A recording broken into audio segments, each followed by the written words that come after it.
আসসালামু আলাইকুম। যারা দীর্ঘদিন যাবৎ ঘুমের সমস্যায় ভুগছেন কিন্তু ওষুধ খেলে কিছুদিন ভালো থাকেন, ঘুম হয়। আবার ওষুধ যদি বাদ দিয়ে দেন, যেই ঘুমের সমস্যা সেই ঘুমের সমস্যায় রয়ে যায়। আজকের ভিডিওটি তাদের জন্য। আমরা অনেক সময় মনে করি ঘুমের সমস্যা শুধুমাত্র ওষুধের দ্বারাই চলে যায়। তাই আমরা দিনের পর দিন ঘুমের ওষুধ খেয়ে একটা অভ্যাসে পরিণত করে ফেলি। কিন্তু আসলে গবেষণা বলে অন্য কথা।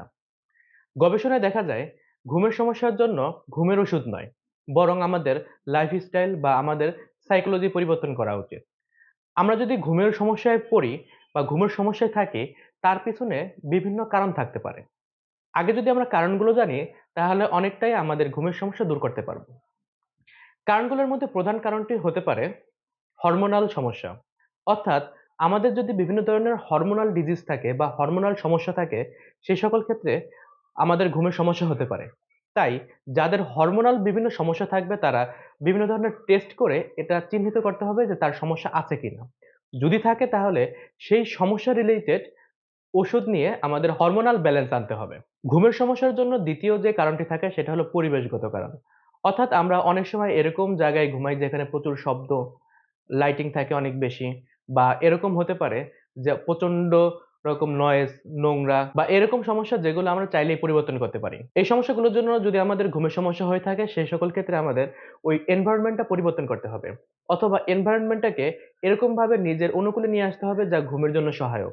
যেমন আমরা যখন ঘুমাতে যাব তখন যেন আমাদের ঘুমের পরিবেশটাতে লো লাইট থাকে, আওয়াজ কম থাকে এবং পরিষ্কার পরিচ্ছন্ন থাকে। আবার অনেকের হতে পারে ঘুমের সমস্যাটা হয় অভ্যাসগত কারণে।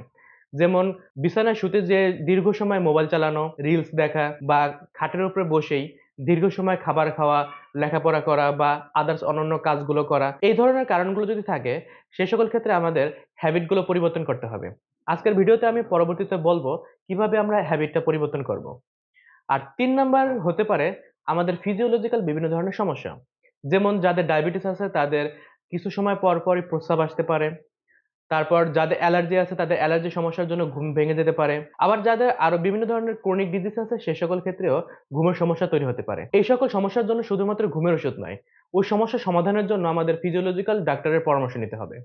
এখন আসি, যদি আমাদের ফিজিওলজিক্যাল প্রবলেম অথবা আমাদের হরমোনাল ইমব্যালেন্স না থাকে, তাহলে আমরা কিভাবে আমাদের ঘুমের সমস্যাটি সমাধান করব?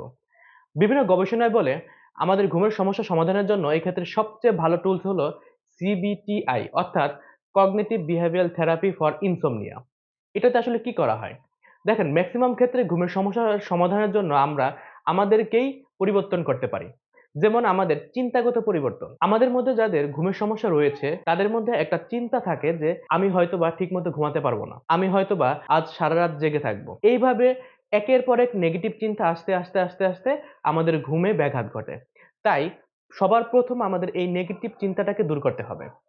২ নাম্বার কাজ, আমাদের এনভায়রনমেন্ট ইঞ্জিনিয়ারিং করতে হবে। অর্থাৎ আমরা কখন ঘুমাতে যাবো, কখন ঘুম থেকে উঠবো, এইটা আমাদের ফিক্সড থাকে না। তাই আমাদের একটি ফিক্সড টাইম সেট করতে হবে যখন আমরা ঘুম থেকে উঠবো।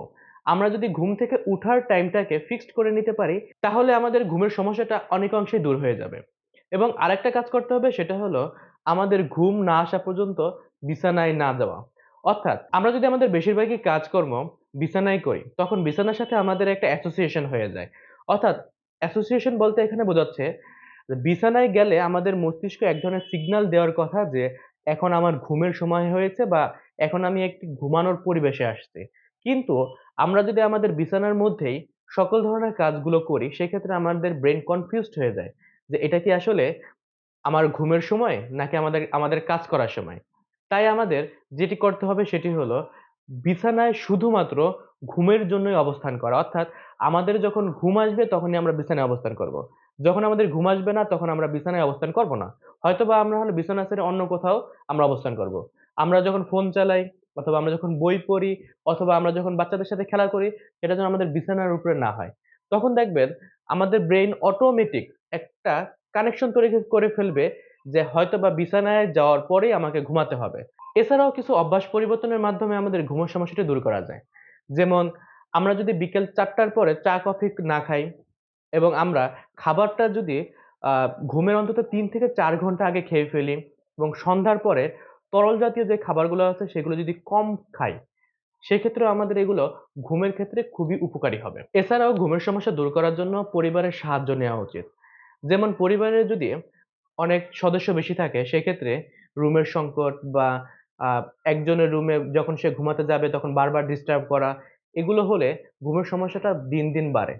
এছাড়াও স্ট্রেসফুল কাজ যদি আমরা কম নেই বা কম করি, সেক্ষেত্রেও আমাদের ঘুমের সমস্যাটা মিনিমাল পর্যায়ে চলে আসবে। কারণ স্ট্রেসফুল কাজ যদি আমরা সারাদিন করি বা আমরা যদি অতিরিক্ত টেনশনে থাকি বা আমাদের সাইকোলজিক্যাল হেলথ যদি আমাদের খারাপ থাকে, সে সকল ক্ষেত্রে কিন্তু মেন্টাল হেলথ এর প্রতি অনেক ইফেক্ট পড়ে এবং আমাদের ঘুমের ব্যাঘাত ঘটে।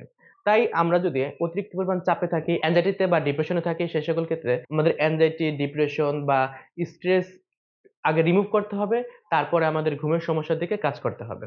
এছাড়া খাওয়া-দাওয়ার অভ্যাস কিন্তু অত্যন্ত গুরুত্বপূর্ণ একটা ফ্যাক্টর। যাদের খাওয়া-দাওয়ার অভ্যাস ঠিক নেই, অর্থাৎ তারা ডায়েট মেইনটেইন করে না, তাদের ক্ষেত্রে কিন্তু ঘুমের সমস্যাটা হওয়া স্বাভাবিক। তাই এই সকল ফ্যাক্টর গুলা যদি আমরা আমাদের নিয়ন্ত্রণে নিয়ে আসতে পারি, অর্থাৎ আমরা যদি এক কথায় বলতে চাই সেটা হলো আমাদের একটা ডেইলি রুটিন যদি ঠিক থাকে, আমাদের ঘুমের সমস্যাটা হওয়ার সম্ভাবনা অনেক কমে যাবে। তাই আজকের ভিডিওটা যদি আমি সামারি করি, তাহলে বলা যায় ঘুমের সমস্যা সমাধানের জন্য একমাত্র উপায় শুধুমাত্র ঘুমের ঔষধ না। ঘুমের সমস্যা সমাধানের জন্য আপনারও পদক্ষেপ নিতে হবে। যেমন আপনার ডেইলি লাইফ এক্টিভিটিস আপনাকে পরিবর্তন করতে হবে। ২ নম্বরে আপনাকে উঠার টাইমটা ফিক্সড করতে হবে। ৩ নাম্বার আপনি বিছানায় শুধুমাত্র ঘুমের জন্য রাখবেন। আপনি শুধুমাত্র ঘুম ছাড়া অন্য কোনো কাজ বিছানায় রাখবেন না। ৩ নাম্বার আপনাকে চা, কফি বা ক্যাফেইন জাতীয় খাবারগুলো আপনাকে কন্ট্রোল করতে হবে। এরপরে আপনার যে নেতিবাচক চিন্তাগুলো আছে, সেই নেতিবাচক চিন্তাগুলোকে কন্ট্রোল করতে হবে এবং আপনার লাইফ থেকে স্ট্রেস, অ্যাংজাইটি, ওসিডির মতো সমস্যাগুলো যদি থাকে সেগুলো রিমুভ করতে হবে। এইগুলো যদি আপনি আস্তে, আস্তে নিজের ভিতর ডেভেলপ করেন, আপনি দেখবেন আপনার ঘুমের ওষুধের প্রতি যে আপনার ডিপেন্ডেন্সি তৈরি হয়ে গেছে, তা অনেক অংশেই কমে যাবে। তাই আমরা আমাদের ঘুমের সমস্যা যাদের হয়েছে, তারা শুধুমাত্র ওষুধের উপর নির্ভরশীল না হয়ে আমরা আমাদের ডেইলি লাইফ এক্টিভিটিস টা পরিবর্তন করে দেখি। আসলে আমাদের কাজ কেমন হয়। আর যারা এখনো ঔষধ শুরু করেননি, তাদের আমি বলব আপনারা ঔষধ শুরু করার আগে এই পদক্ষেপগুলো আপনারা গ্রহণ করুন এবং আপনারা আপনাদের ওষুধের প্রতি যে ডিপেন্ডেন্সি তা দূর করুন। আজ এ পর্যন্তই। আবার দেখা হবে অন্য কোনো ভিডিওতে অন্য কোনো টপিক নিয়ে ইনশাআল্লাহ। আসসালামু আলাইকুম।